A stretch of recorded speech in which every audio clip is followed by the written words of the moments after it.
Halo halo, apa kabar Anda semua? Assalamualaikum warahmatullahi wabarakatuh. Nggak kerasa kita sudah ketemu di akhir pekan hari Jumat. Saya masih ingat loh Mbak, ini harinya hari Jumat ya.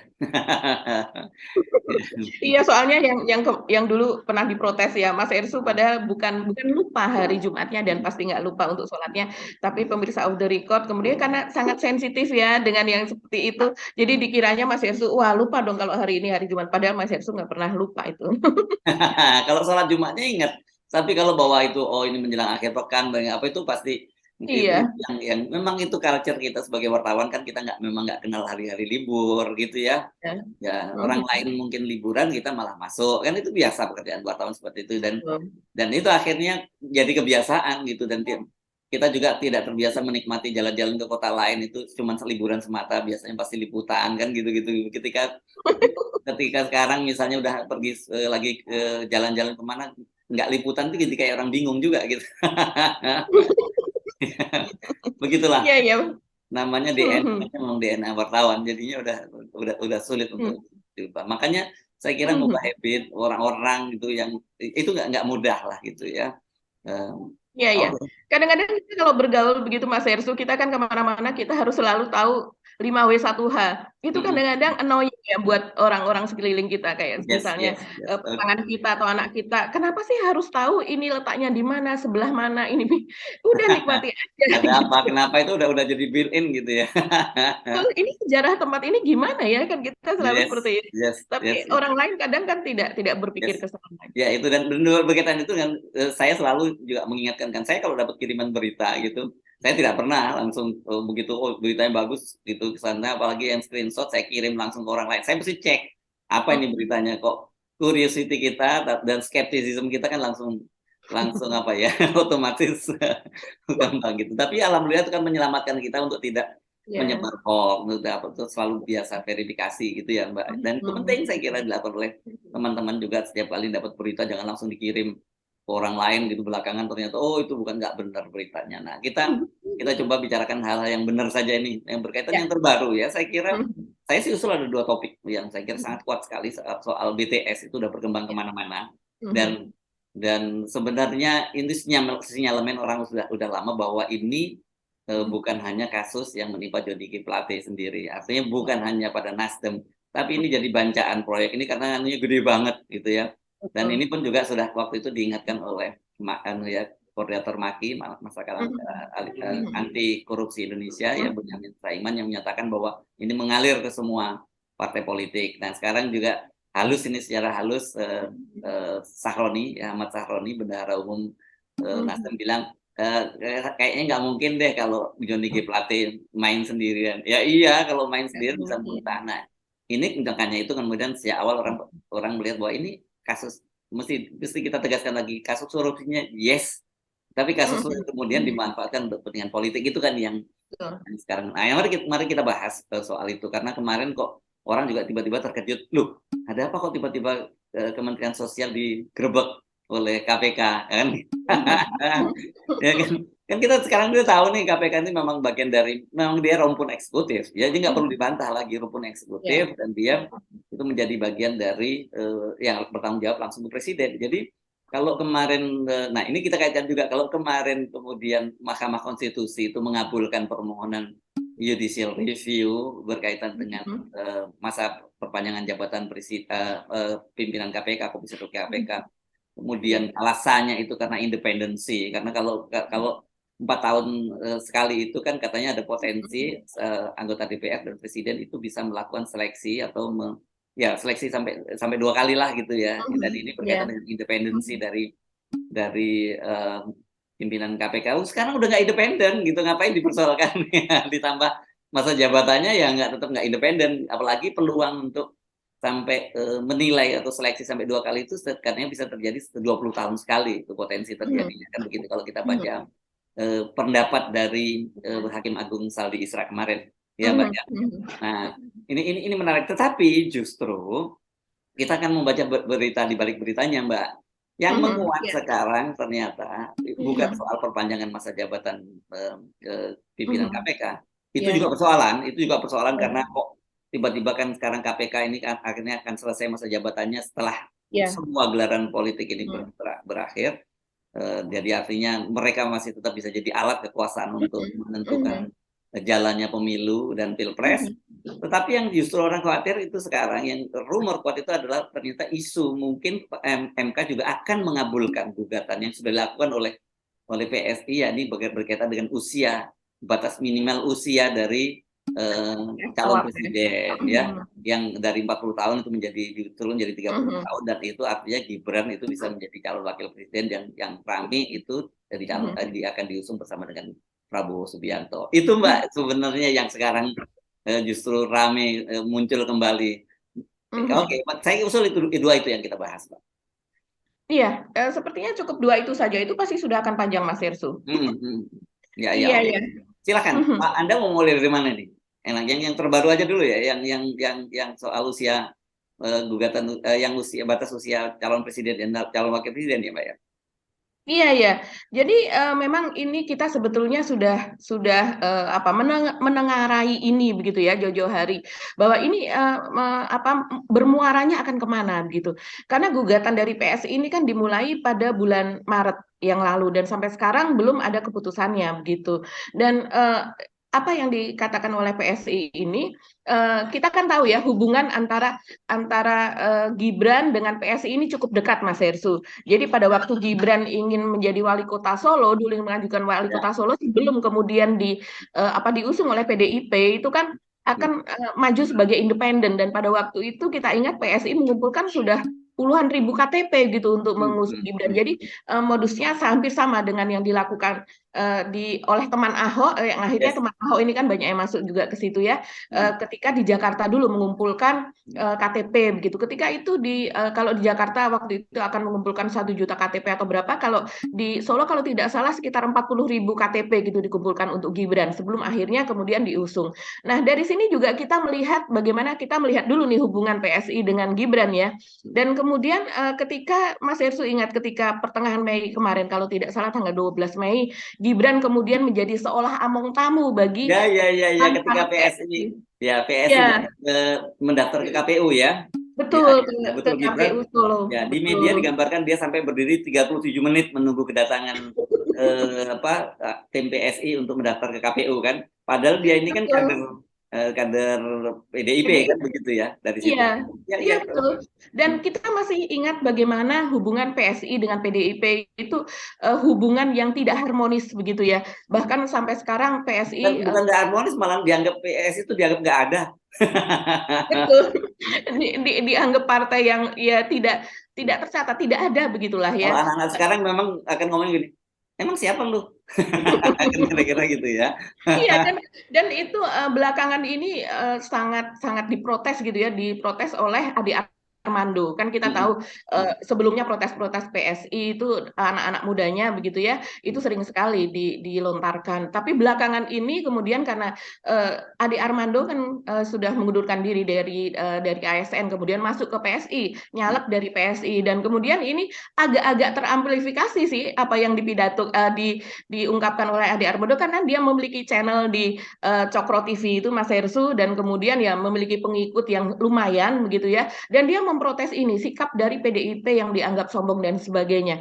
Nah, kita kembali lagi pada hubungan Gibran dengan PSI ini cukup lumayan dekat ya, itu tadi dengan kita melihat bagaimana seorang Gibran begitu ya, yang begitu para tokoh nasional saja meminta waktu dia untuk datang ke tempat dia, ke namanya Loji Gandrung ya, rumah dinas. Loji Gandrung, kantor itu rumah resmi atau kediaman resmi dari wali kota ya. Betul, rumah dinas, dan kemudian ketua umum partai-partai bahkan ke sana begitu. Nah, ini dia yang menyambut caleg dari PSI. Digambarkan oleh media itu detik demi detik bagaimana dia datang ke kantor KPU setempat, terus kemudian dia disuruh masuk tapi dia tidak mau, dia menunggu di luar berdiri begitu kedatangan. Itu orang cukup tercengang gitu, ada apa begitu, sehingga Gibran begitu mengistimewakan PSI. Nah, kalau kita merunut ke belakang lagi pada bulan Maret, PSI mendaftarkan gugatan itu di MK gitu, yaitu berupa gugatan usia untuk batas minimal usia untuk capres dan cawapres, yaitu yang semula 40 tahun menjadi 35 tahun. Kemudian sebagai alasan gitu ya, sebagai alasannya adalah bahwa itu bertentangan dengan UUD 45 dengan konstitusi. Ini di pasal 169 huruf Q Undang-Undang Nomor 7 tahun 2017 tentang pemilihan umum. Itu di situ. Iya, betul. Dan kemudian sebagai apa catatan sejarahnya dia mengatakan bahwa contohnya Sultan Syahrir saja begitu menjadi Perdana Menteri pada usia 36, yaitu dikatakan bahwa orang itu umur itu tidak membuat orang menjadi ada kepastian bahwa dia sudah dewasa, dia memiliki pengalaman dan sebagainya. Bisa saja usia muda tapi dia sudah mumpuni, sudah cerdas apa dan sebagainya begitu. Tapi kita tahu Mas Ersu, Gibran ini kan baru bulan Februari tahun 2021. Artinya kalau sekarang 2023 dia baru sekitar 2 tahun menjabat sebagai wali kota begitu. Dibandingkan dengan Sultan Syahrir begitu kan. Ini panjang sekali perjuangannya. Iya, itulah salah satu sekarang yang sedang berlangsung, dan kemudian belakangan kita jadi tahu berdasarkan apa yang berlangsung sekarang ini, yaitu mengenai gugatan dari Nurul Gufron dari pimpinan KPK mengenai masa jabatan pimpinan KPK, bahwa dari tadinya 4 tahun kemudian diminta untuk diperpanjang 1 tahun menjadi 5 tahun dan dikabulkan, dan amar putusannya itu dibacakan juga oleh Anwar Usman, ketua ini MK, yaitu adalah ipar dari Pak Jokowi. Jadi ini memang sudah lingkaran ini sudah terbentuk begitu ya, dan kita bisa melihat kaitan satu dengan yang lainnya. Apa ini yang terjadi begitu? Kalau sekarang Mas Yesu mengatakan bahwa Gibran sepertinya ada skenario baru, yaitu akan menjadi cawapres berarti ya dari Pak Prabowo, dan kemudian kemarin ada pertemuan dengan Prabowo dan sebagainya, ya itu sepertinya make sense. Yes, oke. Tapi sebelum kita masuk ke yang lebih jauh dari soal itu, saya ingatkan juga hubungan Pak Jokowi dengan PSI, ya. Ya, ini kan PSI ini partai yang sangat spesial ya di mata Pak Jokowi, tidak lolos parlemen, tapi dia dapat kuota sebagai wamen, kemudian staf khusus, dan banyak sekali bahkan orang-orang yang baru dinaturalisasi oleh PSI seperti Valdo Maldini misalnya, yang tadinya politisi PAN itu langsung jadi staf khususnya Mensesnek kan gitu ya. Jadi ini memang partai spesial yang partai sebenarnya disiapkan, kalau dulu ketua umumnya kan disiapkan itu Ahok sebenarnya ya. Ya, tapi ya dasar kelakuan Ahok dia malah maki-maki PSI gitu ya ketika dia keluar dari penjara, padahal selama ini kan backup PSI itu yang backup Ahok itu kan PSI yang pasang badan PSI gitu ya. Dan kemudian dia selalu ngomongin anak kecil yang gitu bahasanya begitu, yang lagi cari yang terkenal kok nawar-nawarin dia jadi ketua umum. Dan karena Mas Ersu dianggap partai ini terlalu sempit untuk Ahok gitu. Sebelum dia akhirnya bergabung dengan PDIP. Akhirnya digabung dengan PDIP. Tapi saya kira sebenarnya partai ini memang kalau kita lihat selain disiapkan untuk Ahok juga itu partai yang disiapkan untuk Pak Jokowi. Tapi sayangnya ini mungkin tidak terlalu lambat ya untuk dikapitalisasi oleh Pak Jokowi ya. Mestinya kalau selama 2 periode itu Pak Jokowi serius menyiapkan PSI, karena kan bagaimana soalnya Pak Jokowi itu kan kadernya PDIP, jadi mungkin itu yang membuat dia tidak leluasa gitu. Belakangan ini sekarang yang tadinya partai ini trademarknya anak-anak muda jadi partai anak tua, karena yang masuk Ade Armando. Ade Armando kan usianya sebaya saya lah ya. Terus kemudian lebih kali ya. Ada Irma Huta Barat, ini teman-teman saya juga semua ini. Terus Elmi Yahya gitu. Elmi Yahya mungkin malah usia lebih senior dari saya kan, kalau dari senior lagi. Ya gitu. Jadi partai anak tua sekarang gitu ya. Atau pakai partai kakak tua, saya nggak tahu namanya apa. Oke, jadi itu kira-kira. Jadi hubungannya memang dimulai dari Pak Jokowi dan kemudian pada Gibran gitu. Dan karena itu ya kita lihat bahwa ini partai ini bagian dari kepentingan untuk kepentingan Pak Jokowi. Nah, mari kita bahas soal tadi ya. Kemarin soal bagaimana peluangnya di Mahkamah Konstitusi. Orang kan selalu menganggap ke Pak Jokowi kan ketika ditanya nggak mungkin lah, usianya kan masih belum, menurut undang-undang tidak memenuhi syarat.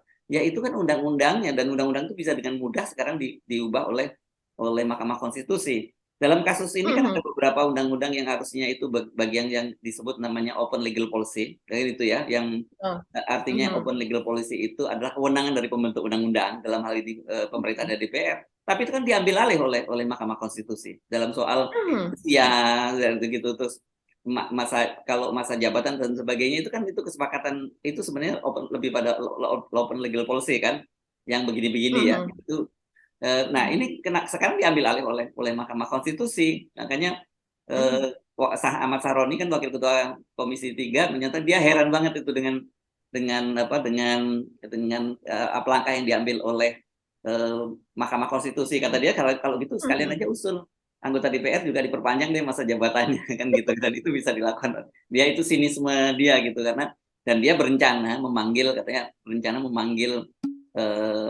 Mahkamah Konstitusi dalam rapat karena ini mitra kerja dari Komisi 3 untuk mempertanyakan soal itu. Tapi kata dia ini kan tergantung dari partai-partai koalisi yang lainnya. Saya kira ini peluang dipanggilnya terbuka. Kenapa? Karena dalam posisi PDIP pasti berbeda dengan Pak Jokowi kan gitu. Jadi kita mesti mengingatkan, jangan kaget nanti kalau Mahkamah Konstitusi itu kemudian mengabulkan judicial review dari PSI dan kemudian menurunkan batas usia menjadi 35 tahun, dan kemudian Gibran dipasangkan dengan Pak Prabowo. Itu jangan kaget. Kenapa? Karena gini, mari kita hitung-hitung ya. Mengapa semua ini terjadi? Ini analisis berdasarkan rangkaian-rangkaian peristiwa yang terjadi sebelumnya ya Mbak ya. Kan satu hal bahwa Pak Jokowi itu ingin dulunya memperpanjang masa jabatannya ya. Itu dengan cara 3 periode. Itu kan sudah batal, udah nggak mungkin terwujud sekarang. Mungkin kalau terjadi kekacauan mungkin bisa dengan kondisi darurat bisa. Yang kedua, ingin menunda pemilu juga tidak terwujud kan gitu. Kenapa sih Pak Jokowi memperpanjang masa jabatannya, menunda pemilu? Itu kan berkaitan dengan satu, ada urusan masa depan dinasti politiknya. Yang kedua juga legacy beliau. Nah ini kan semua jadi berantakan sebenarnya kalau kemudian Pak Jokowi tidak bisa mengontrol siapa yang akan menjadi penerusnya, begitu ya. Dalam soal IKN kita kemarin udah bahas berkali-kali, IKN ini ya bagaimanapun juga pasti ini nggak akan terwujud lah. Kenapa? Karena investor juga sudah nggak ada yang masuk, dan kemudian kita sudah mendapat sinyal dengan kemarin bahwa pemerintah dalam hal ini Menpan RB akan mengubah aturan yang semula mengancam ASN untuk pindah, kalau nggak pindah diminta mengundurkan diri, sekarang tiba-tiba katanya bisa work from anywhere kan gitu ya. Sekarang yang terjadi seperti itu kan. Jadi artinya kalau work from anywhere ya nggak perlu. Kita nge-zoom ya Mas Ersu. Apa? Seperti kita nge-zoom gitu bisa ya. Kalau work from anywhere nggak perlu pindah ke sana dong, ke IKN kan cukup dari Jakarta gitu, work from anywhere. Jadi paling di sana tinggal sisa istana saja. Dan kalau bisa work from anywhere kan berarti ya pemerintah nggak perlu menyiapkan kantor di sana, tidak perlu menyiapkan perumahan dong untuk para ASN ini kan gitu ya. Dan kemudian berikutnya ya kalau tidak ada kantor di sana, tidak ada ASN di sana, bagaimana investor apa yang tertarik gitu, pasarnya apa, mau bikin sekolah, nanti yang sekolah siapa, mau bikin rumah sakit, yang sakit siapa kan gitu, mau bangun apartemen atau hotel-hotel untuk tamu-tamu yang akan bertemu dengan para departemen, pejabat-pejabat di departemen, yang ngapain kan gitu kan, nggak ada di sana. Jadi sebenarnya proyek ini dengan clue-nya kemarin itu ada bisa work from anywhere, itu sudah saya sebut sebagai emergency exit supaya pemerintah nggak malu untuk menyatakan bahwa batal proyeknya karena sekarang memang eranya digital. Ya sejak dulu gue bilang apa kan kan gitu ya. Iya Mas Hersu, memang kalau yang menanggapi terakhir yang Mas Hersu katakan ini nanti ASN bisa work from anywhere, jadi WFA begitu ya. Itu saya rasa memang itu untuk mengantisipasi pembangunan di sana ya. Kalau seandainya pembangunan itu tidak sesuai target, kan tadinya akan dibangun semacam rumah susun gitu, tapi rumah susun ini dengan ketentuan kita tahulah pada awalnya itu sudah kemudian sudah dipublikasikan sedemikian rupa bahwa seolah-olah itu pasti on target gitu ya, pasti akan sukses gitu. Dan dikatakan misalnya untuk eselon 3 itu luasnya sekian meter persegi, kemudian eselon 2, eselon 1 mana yang landing house, yaitu yang rumah memiliki tanah, begitu juga yang di bawahnya yaitu berupa rumah susun. Wah, pokoknya kayaknya tuh empuk sekali sih, sepertinya pasti akan berjalan sesuai rencana. Tapi dengan kenyataan seperti sekarang, kita melihat pembangunan itu kan kemudian mundur, dan sampai sekarang pun misalnya yang dikebut adalah pembangunan untuk istananya, karena akan dipakai untuk 17 Agustusan tahun 2024, dan baru-baru ini dikatakan sudah terbangun 20%. Nanti 17 Agustusnya juga bisa loh, virtual juga bisa, tetap bisa loh. Pak Jokowi tetap di sana, nanti ASN lain mengikutinya secara virtual bisa kok. zaman sekarang. Tapi fokus kita Iya, kan bukan itu ya. Tapi fokus kita tadi cerita iya, bahwa betul. satu, bahwa Pak Jokowi itu kan ingin satu legasinya dalam hal ini Iya, IKN akan wujud. Yang kedua dilanjutkan. Mhm. adalah dinastinya. Kan begitu ya, itu yang Betul. menjadi dinastinya. Mhm, mhm. Tapi dengan situasi sekarang, peluang katakan kita sebut Gibran. Gibran itu kan kemarin digadang-gadang untuk menjadi calon presiden. Nah, ini saya penting menggunakan kata digadang-gadang ini karena saya lihat banyak sekali wartawan-wartawan sekarang menggunakan kata-kata digadang-gadang itu nggak pas. Digadang-gadang itu artinya di apa ya di apa ya dipersiapkan, diharapkan bisa jadi gitu. Tapi banyak sekali yang nggak pas menggunakan kata digadang-gadang gitu ya. Sama juga dengan menggunakan kalimat yang nyimpang sedikit, ini penting juga kita ingatkan, bergeming dengan tidak bergeming. Itu kan banyak sekali Mmm, salah iya. menggunakan kata itu. Kalau Mhm, kalau tidak mhm. bergeming itu berarti goyah. Tapi kalau Mmm, bergeming itu dia tetap pada begitu kokoh. kokoh Mhm, gitu. Itu banyak sekali wartawan mhm. dan tokoh juga salah menggunakan kalimat itu. Tapi balik lagi, sorry, ini sedikit aja Iya, penting yang begini kita iya. perbaiki sama dengan Heeh. kita kemarin ngomong Iya, breaking news ya, dikit-dikit kok berita breaking news gitu. Oke, balik. iya, dan Apa? hampir setiap hari ada breaking news. Iya, Iya, oke. ya. Kembali lagi kepada keputusan MK Oke, itu oke, yang ya. berkaitan Jadi, dengan ya, Gibran. ya Ya, dengan kalau seandainya kita bandingkan Mas Tersu, seandainya kita bandingkan keputusan yang kemarin itu cukup mengejutkan. Kita masih ingat bahwa belum lama ini pada tahun 2022 ya, sekitar 1 tahun yang lalu, MK itu menolak judicial review atau gugatan tentang masa perpanjangan usia pensiun prajurit TNI. Ketika itu kan Pak Andika begitu akan menghadapi masa pensiun dan kemudian minta agar masa pensiun itu disamakan dengan masa pensiun dari kepolisian gitu, dari Polri, dan kemudian itu ditolak dan MK meminta atau memerintahkan DPR agar merevisi undang-undang TNI tersebut begitu. Nah, karena memang ini kan krusial ya Mas Hestu, tidak bisa MK dengan serta-merta begitu memutuskan seperti itu. Tapi berkebalikan dengan itu, dan kita sudah duga sebelumnya bahwa gugatan dari Nurul Gufron itu akan diterima oleh MK, maka ternyata yang terjadi memang betul MK tidak mengembalikan kepada DPR untuk merevisi undang-undang KPK begitu, tapi malah memutuskan sendiri dan kemudian akhirnya diputuskan bahwa memperpanjang usia dari pimpinan KPK. Nah, ini kita melihatnya menjadi makin itu sebuah rentetan atau apa namanya alur dari skenario yang memang sedang dipersiapkan gitu. jadi mari kita hitung mengapa kemudian Gibran itu harus dipaksakan menjadi wakil presiden ya.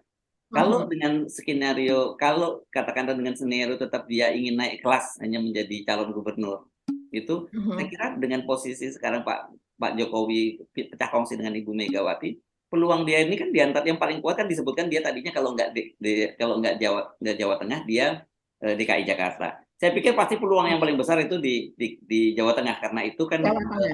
Mhm. wilayah PDIP ya. Jadi peluang dia untuk menang Mhm. itu saya kira satu-satunya untuk kalau jadi gubernur yaitu Jawa Tengah, kan gitu ya. Itu dengan catatan harus Mhm. didukung oleh Ibu Megawati. Kita ingat ya, Ganjar Pranowo kemarin hampir lewat itu jadi Mhm. gubernur periode kedua loh ya. Periode kedua itu Betul. ya. Ganjar kalau Mhm. tidak Ibu Megawati dan Mbak Puan turun langsung ke Jawa Mhm. Tengah, saya kira lewat lawan Sudirman Fauziah Betul. ya pada waktu itu ya. Mhm. Padahal Mhm. udah didukung oleh Tat Yasin putranya Mbah Maimun gitu. Nah, Iya. peluangnya saya kira lupakan kalau Gibran mau maju sebagai wakil gubernur untuk Jawa Tengah. Kalau Jakarta, saya yakin peluang itu lebih kecil, lebih sulit lagi. Karena jangan lupa juga di Jakarta itu PDIP juga tetap suara terbanyak juga ya. Satu PDIP kan sekarang Betul. jadi ketua DPR tuh dia pasti pemilihnya terbanyak di sana dan pasti suaranya tidak akan ke Mhm. Gibran. Sementara yang lain-lain juga bukan. Itu kan ini kan wilayah boleh dibilang wilayahnya oposisi lah, wilayahnya Anies Baswedan kan kalau DKI Jakarta Mhm. itu. Jadi Mhm. ya paling Mhm. mungkin dia langsung aja lompat jadi wakil presiden dan itu wakil presidennya Pak Prabowo peluangnya besar selama Pak Jokowi itu masih jadi presiden. Meskipun kita ingatkan lagi ya, Pak Jokowi itu kalau dalam terminologi seperti dulu disebut sebagai kapal karam ya kalau orang lain menyebut lemdak. Gitu. Kapal karam Mhm. itu artinya karena Iya. beliau ini terminologi yang jangan baper lah, ini biasa aja lah ini karena memang harus segera mengakhiri masa jabatannya. Jadi orang-orang ASN apa dan sebagainya itu udah siap-siap lompat ke tempat lain. Ini pengalaman saya beberapa berinteraksi dengan sejumlah kepala daerah gitu ya, Mbak. Ketika Mhm. Mhm. masa akhir jabatan seorang gubernur itu, terutama periode kedua, Mhm. kepala-kepala dinas yang tadinya itu apa munduk-munduk gitu kalau sama gubernur mulai apa, udah mulai ngelawan-lawan, Mbak, karena dia tahu bahwa gua mesti harus cari tuan baru. Saya kira itu kayak culture di mana-mana seperti itu gitu. Iya iya memang betul, perhitungannya kalau seandainya di Jakarta itu sepertinya tidak mungkin, eee eee, apa namanya, penduduk Jakarta begitu ya, itu dan, kita bisa bilang lah pendidikannya itu menengah ke atas itu jauh lebih banyak begitu, dan kemudian selera, karakter untuk menjadi pemimpin Jakarta itu betul-betul akan dikuliti begitulah, apa yang telah dilakukan Gibran di Jawa Tengah dan kemudian apa yang telah dilakukan Anies di Jakarta pasti akan betul-betul diperbandingkan, apalagi di akhir masa pemerintahannya kemudian dari hasil survei kepuasan penduduk Jakarta ternyata kepuasannya 80% lebih, ini sangat-sangat luar biasa dan kemudian apa yang terjadi di Jawa Tengah juga sepertinya Gibran harus berhitung juga apakah dia akan menang di Jawa Tengah begitu kan Mas Hersu, karena kalau seandainya seperti kata Mas Hersu tadi hampir saja terlepas itu Pak Ganjar Pranowo di masa periode kedua tahun 2018 karena memang perolehan dari Pak Sudirman Said sebagai rivalnya itu kan 40% lebih ya, 42% kalau tidak 2% sekian ya ya. ya, 42%-an. Dan itu sungguh-sungguh mengejutkan walaupun dia Ya, kalah, tapi itu betul-betul tipis begitu. Karena Pak Sudirman Said bukan siapa-siapa, dia tidak dikenal di Jawa Tengah, memulai dari nol untuk elektabilitasnya di sana. Sementara dengan mesin politik PDIP yang luar biasa, begitu juga dengan nama Ganjar yang sudah menjabat sebagai incumbent selama 5 tahun, itu kan seharusnya terpatri di hati begitu ya, diingatan dari rakyat Jawa Tengah, tapi ternyata betul-betul itu tipis gitu perbedaannya ya, antara ya, ya, ya. Sudirman Said Jangan dengan salah juga loh, Ganjar. waktu itu wakil gubernurnya adalah Pak Jasin putra Mbah Maimun, yaitu yang punya Terus, basis NU juga sangat kuat di Jawa Tengah itu. Jadi artinya iya, kontribusinya juga tidak boleh diremehkan di situ gitu. Jadi iya, memang harus diakui, meskipun banyak orang yang membantah, realitasnya ya Jawa Tengah itu memang PDI sangat dominan, dan saya kira itu yang menjelaskan mengapa kemudian Ganjar juga meskipun waktu itu didorong-dorong mau jadi di endorse oleh Pak Jokowi, tapi selama tanpa bantuan PDIP dia nggak akan berani kan gitu. Itu betul, jadi betul. saya kira kita mesti bersiap-siap saja, nggak perlu kaget gitu ya kalau kalau yang terjadi nanti bahwa tiba Mahkamah Konstitusi itu akan mengabulkan permohonan judicial review dari PSI yang PSI. menggugat batas usia calon presiden dan calon wakil presiden itu 40 tahun ya. Kenapa? Karena komposisinya kalau kita lihat sekarang ini kan eh, kayak kemarin keputusan soal batas usia, kan kemarin ada 2 putusan ya Mbak ya. Putusan menggugat Iya. bahwa usia minimal 50 tahun, dan kemarin dalam soal untuk usia itu mereka semua sepakat, tapi bukan usianya diubah, tetapi yang sudah menjabat itu dalam hal ini seperti bisa untuk mencalonkan kembali gitu sebagai komisioner kan gitu ya. Yang kedua soal penambahan masa jabatan itu ada dissenting opinion tuh, ada dari 5 hakim agung lima hakim Mahkamah Konstitusi itu 4 diantaranya dissenting opinion, itu Saldi Isra, Profesor Eni Nurbaningsih, Wahidudin Adams dan Pak Suhartoyo. Dan kalau Anda lihat kasus-kasus lainnya nanti dalam berbagai putusan di Mahkamah Konstitusi, ini komposisinya selalu seperti itu, yang beberapa yang untuk krusial gitu Mbak. Itu jadi selalu, nah kita udah bisa bayangkan, jadi setiap kali ada kasus itu yang berkaitan dengan kepentingan pemerintah, kira-kira posisinya nanti 5-4. Jadi jangan kaget, kita mesti nyiapkan aja dari sekarang, jangan kaget kalau kemudian gugatan judicial review untuk batas usia pencapresan dan pencawapresan itu diubah oleh Mahkamah Konstitusi, dan kemudian Gibran bisa memenuhi syarat dari sisi usia jadi cawapres, jangan kaget. Anda nggak perlu ngomong bahwa oh kan Pak Jokowi udah bilang kan nggak mungkin undang-undangnya kan nggak bisa seperti lah. Kalau undang-undangnya diubah ya mungkin kan gitu. Iya, dan yang untuk mengubah undang-undang itu yang berhak untuk memutuskan, berwenang memutuskan itu kan sudah disiapkan di Yes. MK itu dari keluarga Pak Jokowi sendiri. Dan kemudian kalau kita melihat timeline-nya Mas Hersu, ini kan yang mengungkap ini salah satunya adalah Budi Ari, yaitu Ketua Projo ya Mas Hersu Yes. ya.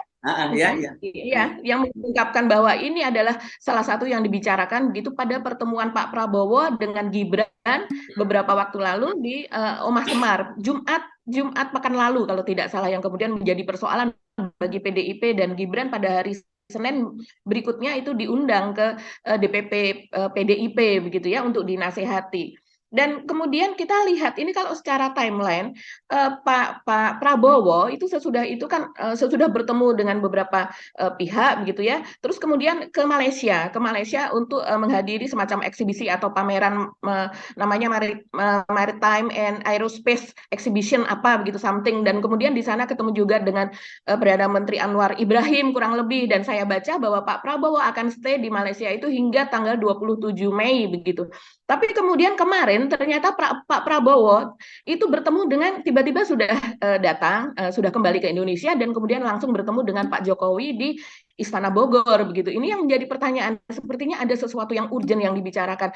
Walaupun dari Pak Pratikno yang tidak hadir di pertemuan tersebut mengatakan bahwa itu biasa, Pak Prabowo melaporkan apa saja yang sudah dia kerjakan kepada Presiden biasa sebagai anggota kabinet. Tapi kita bisa melihat rangkaiannya ini Mas Hersu dalam pertemuan Pak Prabowo dengan Gibran, terus kemudian ada kejadian yang berikutnya, terus kemudian Pak Prabowo sudah bertemu lagi dengan Pak Jokowi begitu, dan apa yang diungkapkan oleh Budiari dan sebelumnya begitu, ini kan sudah diungkapkan juga oleh siapa? Oleh Romi ya, koruptor dari P3. Mas Hersu kalau kalau kalau ngomong soal Romi ini pasti selalu ketawa begitu, dan kemudian nah ini yang dia juga mengungkapkan yaitu mengenai operasi yang dilakukan oleh dua menteri begitu kan, ditugaskan dua menteri itu untuk mendekati partai-partai dan mengatakan bahwa salah satunya yang dikatakan saat ini yang sangat-sangat jelas yaitu dan sangat ramai, yaitu adalah salah satu menteri ini mengatakan bahwa Anies itu pasti tidak akan maju karena dia pasti akan dikasuskan seperti itu, dan ini masih terus berlangsung Mas Ersu. Sampai kemarin saya lihat si yang bersangkutan ini masih mengatakan bahwa dia ada kemungkinan dia mendekati partai PPP, mendekati PKS untuk untuk targetnya adalah bahwa Anies ini tidak maju dan juga koalisi perubahan ini akan bubar begitu. Kalau seandainya salah satu dari partainya itu kemudian mundur dan ikut berkoalisi dengan partai yang lain. Ini jadi kalau saya lihat sih operasinya memang masif sekali sampai saat ini. Nah, sekarang kalau udah masuk ke situ, mari kita bicara langsung saja soal soal BTS gitu ya. Karena kita tahu, kita sejak awal tadi menyatakan bahwa kasus ini nuansa politiknya itu sangat kental dalam kasus ini. Tetapi perkembangan yang menarik itu justru sekarang terjadi saling sandra gitu. Mungkin jangan-jangan mereka mulai berpikir, aduh kenapa langsung ditersangkakan ya. Kan ini sebenarnya saya mendengar kasusnya Johnny G. Plate itu bahkan juga seperti dikatakan oleh Pak Mahfud ya, menyatakan bahwa itu sebenarnya sudah cukup lama itu mau ditersangkakan kan gitu ya. Betul. Ya seperti itu. Gimana saya nggak lupa persis ngomongnya Pak Mahfud seperti apa waktu itu kasusnya. Oh, sampai ditemukan 2 alat bukti gitu ya waktu itu Pak Mahfud ya menyatakan gitu ya. Karena ini nuansa politiknya sangat kuat. Jadi sebenarnya kasus ini sudah lama ditersangkakan tadi. Jadi sebenarnya bukan persoalan 2 alat bukti, buktinya udah kuat, udah lama, tapi kalkulasi politiknya sebenarnya yang dipertimbangkan. Karena kan kita tahu kemarin sudah ada media yang memuat soal bagaimana aliran dana BTS itu ya. Dan itu seperti tadi kita singgung masyarakat anti korupsi sudah menyinggung itu Bojamin Saiman, kemudian sekarang juga Ahmad Saroni juga menyatakan nggak mungkin lah Johnny Plate sendirian. Ini kan kalimat-kalimat ini kan sebenarnya sinyal gitu, artinya lu mau terusin nih kasus ini, karena kalau ini kita terusin sebenarnya kita bakal kena semua. Dalam bahasa yang kita sering sebut kalau dalam bahasa Jawa istilahnya tiji tibeh gitu ya, mati siji mati kabeh gitu ya, mati bareng-bareng gitu ya. Kalau lu bunuh gua, lu juga gua bunuh, kan kira-kira itu yang yang terjadi sekarang. Dan ini tanda tanya menarik loh, ini perang di antara elit politik itu. Saya kemarin kan saya tadi kan menyebut, loh kenapa ya kok tiba-tiba kasus bansos yang sekian udah anteng ayem si Juliari sudah di penjara, kok tiba-tiba digerebek lagi oleh KPK. Ya ini pasti ini merupakan tekanan gitu. Nah kita nggak mau yang ditekan sekarang PDIP dong, berarti dengan kasus ini. Karena akan memberi kesan Nasdem punya kasus juga. Jadi jangan pilih Anies Baswedan karena presiden didukung oleh partai dia di partai yang didukung oleh koruptor. PDIP Ganjar juga jangan didukung karena ini didukung oleh PDIP yang ada kasus bansos, ada juga kasus BTS-nya kan begitu. Itu yang saya kira sekarang rame terjadi nih Mbak Agi. Iya, iya betul sekali Mas Ersu. Jadi, kemarin yang terjadi di Kemensos itu kan sampai, Ibu Risma walaupun sebelumnya dia sudah, menolak keterlibatannya, dia membuat timeline di mana keberadaannya pada tahun 2020 hingga tahun 2023 ini kemarin membuat jumpa pers tersendiri juga, dan kemudian menegaskan dan, eee, terjadi sesuatu yang menarik Mas Ersu, karena biasanya kalau seandainya sebuah kementerian begitu ya, apalagi kalau ditengarai bahwa menteri yang bersangkutan itu tidak tersangkut, tentunya ada koordinasi semacam itu begitu, bahwa koordinasi dalam hal ini adalah pemberitahuan begitu, kula nuwun lah ya begitu. Walaupun itu tidak ada peraturannya, undang-undangnya tidak ada begitu. Tapi dalam hal ini penggerbekan itu terjadi di Kemensos itu ketika Ibu Risma sedang memimpin sebuah rapat, sehingga dia mengatakan bahwa dia terkejut dengan hal tersebut.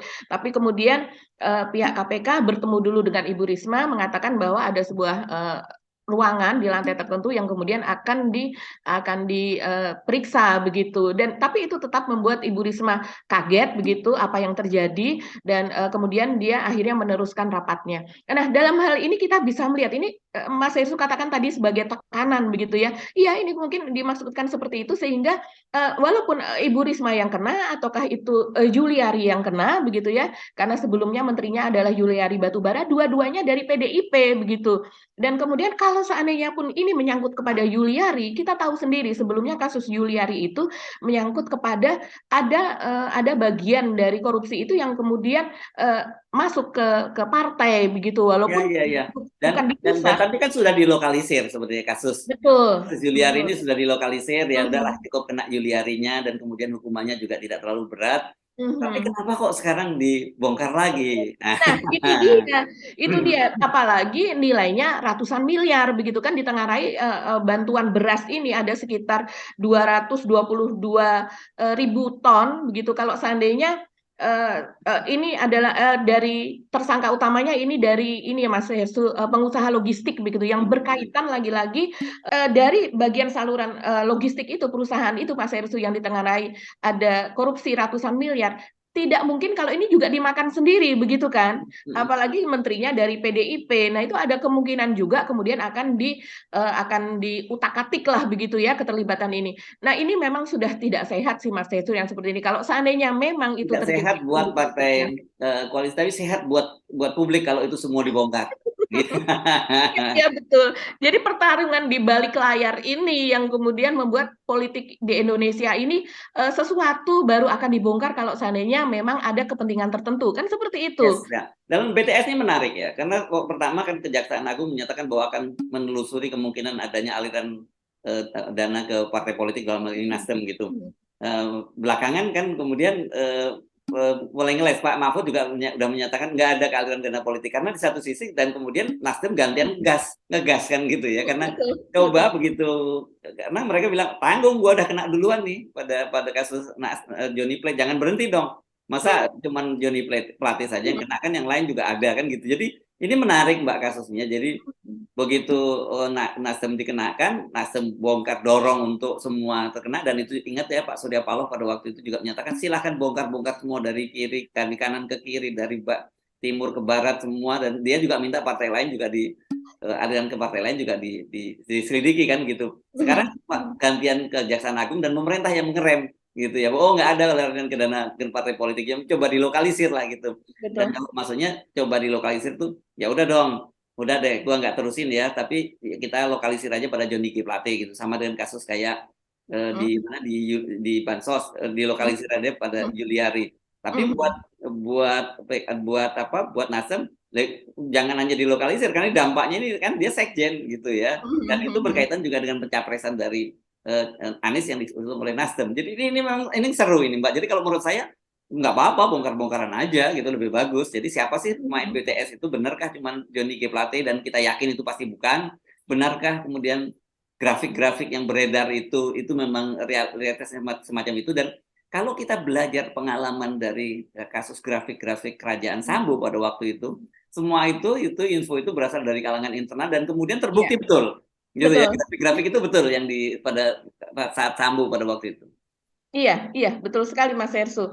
Dan, kemudian kalau seandainya ini kita menghitung ya, menghitung, secara ini saja, secara kasat mata begitu ya, dikatakan bahwa Johnny G. Plate ini meminta 500 juta per bulan begitu dari, aliran dana korupsi tersebut. Dan kalau saya lihat dari, hasil dari, yang ada di kepolisian yang kemudian bocor begitu ke media ya Mas Hersu, itu mengatakan bahwa Johnny G. Plate mengatakan dia meminta 500 juta dan kemudian ada dari anak buahnya itu yang disuruh menerima itu begitu ya, dan kemudian itu adalah dana itu diperuntukkan bagi anak-anak buah di Kominfo begitu yang sudah Anak-anak disebutnya gitu menyerahkan ya. ya anak-anak begitu dia mengatakan. Sorry, tadi kejaksaan atau dari polisi bocornya? Dari kejaksaan dong ya, kasusnya kan di tangan kejaksaan kan? Iya, sepertinya itu ada di BAP. Kalau seandainya di BAP Nah, berarti berarti juga kejaksaan ada. kan, karena kasusnya kejaksaan. Iya betul betul dari kejaksaan dan kemudian itu ditulis oleh media yang kalau saya baca itu seperti itu Mas Hersuna. Sekarang kalau seandainya kita kalkulasikan, misalnya ini berlangsung selama dua tahun ya 2020 2021, 500 juta per bulan. Akhirnya kalau selama 2 tahun kita ambil maksimal yaitu 24 bulan. Kalau seandainya itu diberikan terus-menerus selama 24 bulan maka itu jumlahnya adalah berapa? 12 11 miliar. miliar.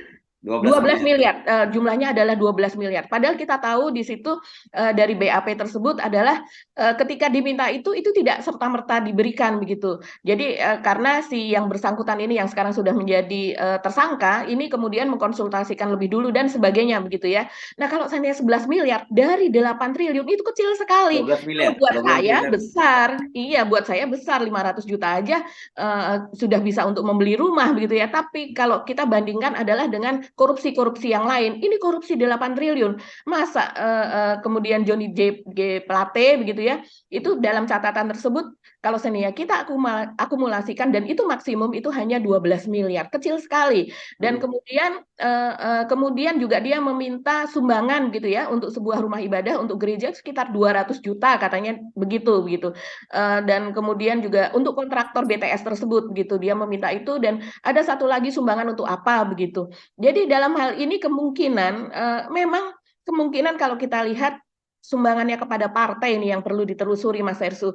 Makanya kenapa Sahroni mengatakan bahwa pemain dan parpol yang terima aliran dana proyek itu harus diungkap sejelas-jelasnya begitu kan ya. Pak Surya Paloh juga mengatakan demikian karena saya rasa ini mereka juga mengetahui dan sekarang sudah di publik itu nama-nama partai besar tersebut juga sudah diungkap siapa saja yang kira-kira menerima dan kalau yang saya lihat partai yang disebutkan di publik itu yang biasanya itu mereka akan menggeruduk gitu ya dengan narasi-narasi bahwa oh Nasdem begini terus kemudian Johnny G. Plate itu mereka cenderung diam begitu pada kasus ini. Beda dengan kasus-kasus yang lain gitu Mas Ya, Herssu. tapi ini diam-diam, meskipun diam, ini kan saling tarik ulur ini karena memang semua itu kan terimbas kasus ini. Tapi ada juga tanda-tanda saling bunuh, saling tekan dan berusaha saling bunuh sebenarnya ini kan gitu ya. Harus kita lihat bahwa tadi sekali lagi dalam kasus Johnny G. Plate itu yang coba dibunuh itu adalah Nasdem dan Anies Baswedan gitu. Tapi kalau dalam kasus di Depsos, mau nggak mau kita mesti menghubungkan itu dengan PDIP dan Ganjar Pranowo. Tetapi dalam kasus BTS itu kemungkinan bisa membunuh semuanya gitu. Ya.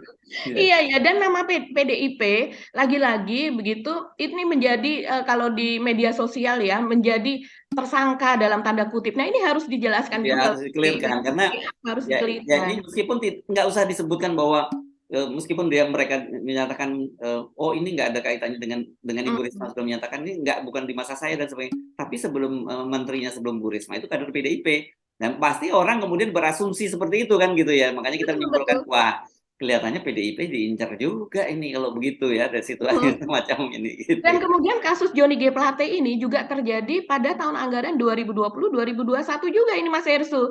Jauh sebelum Anies dicalonkan atau dicapreskan begitu. Jadi artinya koalisi ketika itu kan masih sangat kuat begitu untuk mereka melindungi satu sama lain. Waktu itu ya mereka sesama biskota lah, dilarang saling mendahului lah kira-kira. Jadi kira-kira itu Mbak yang kita bicarakan hari ini seru sekali.